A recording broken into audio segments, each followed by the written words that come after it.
traders await the latest natural gas report. Yesterday's oil report sent crude prices up more than $3, settling at $72.42. The EIA survey said storage fell by 8.4 million barrels last week. For a look at what we can expect from today's report, we turn to Elliott Gue of the energy strategist. And Elliott, what a difference a year makes. We were talking about record highs just this time last year, weren't we? We were, yeah. Actually, natural gas prices hit their high about a year ago. And so we sort of turned drill baby drill into chill baby chill, and people are backing off some of these forecasts, correct?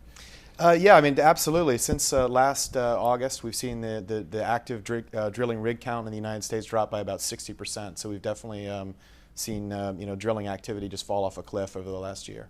Now, what's been the major causes? Can we put this all on the economy, or are there some other factors in play here? I think it's really both demand and supply. On the demand side, obviously, the economy has been the most important component.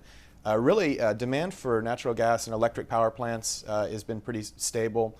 Demand for natural gas last winter for heating was pretty stable, but industrial demand for natural gas, which is very economy sensitive, is just fallen sharply over the last year. So on the demand side, I think that's been the major driver.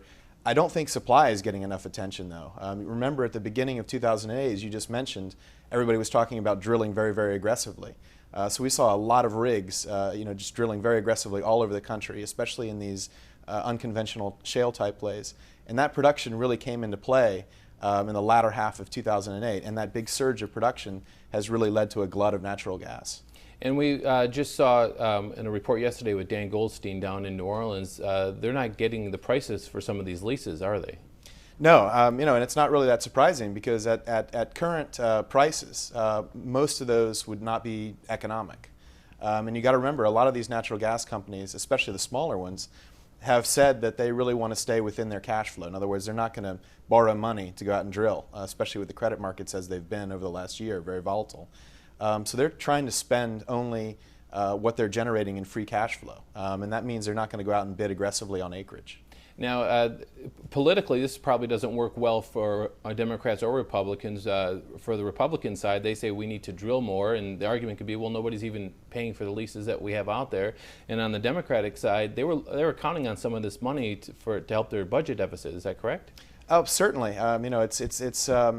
It's a very difficult time for the industry. I mean, I would say that looking out a little bit farther into the future, I think we're going to be back in some of the same places we were a year ago, in the sense that when demand does come back, we're going to need more supply. And one of the problems we're seeing right now is that, as I mentioned earlier, the rig count is down 60% year over year.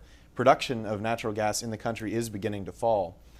If demand does rise again, for whatever reason, a recovery in the economy, some sort of an exogenous factor that causes demand to rise, it's going to very, very quickly, that supply is not going to be sufficient to meet that demand, and you could see prices spike again. So the longer we see companies not willing to go out and drill, not willing to bid on new acreage, the more the eventual supply decline is going to be, the larger the eventual supply decline is going to be, and the higher natural gas prices are ultimately going to go when demand does recover. Now, what should we look for as far as the signs that the prices may go up? Yesterday, General Motors said that they're going to be increasing the production, so is Toyota. Should we look at some of these large manufacturing companies to increase their production as a sign that more natural gas will be used? Yeah, I mean, that's absolutely what you look for. In fact, the key number really is industrial production. Industrial production figures, which is, it's released every month by the government, that tracks industrial demand for natural gas very, very closely. And what we've seen is, with the recession, we've seen a very severe contraction in industrial production. The last time we saw a contraction of this level was back in 1974. The last month, this most recent report, we saw it tick higher month over month. And for some of the reasons you mentioned, some of the manufacturers coming back, if that continues, industrial demand for natural gas is going to stabilize and recover. And that would be a normal scenario as we come out of a recession. So the real key is to watch that industrial production figure. Elliott Gue, always pleasure to have you here on the set. Thank you for coming in. Always enjoy it. Thank you. Great.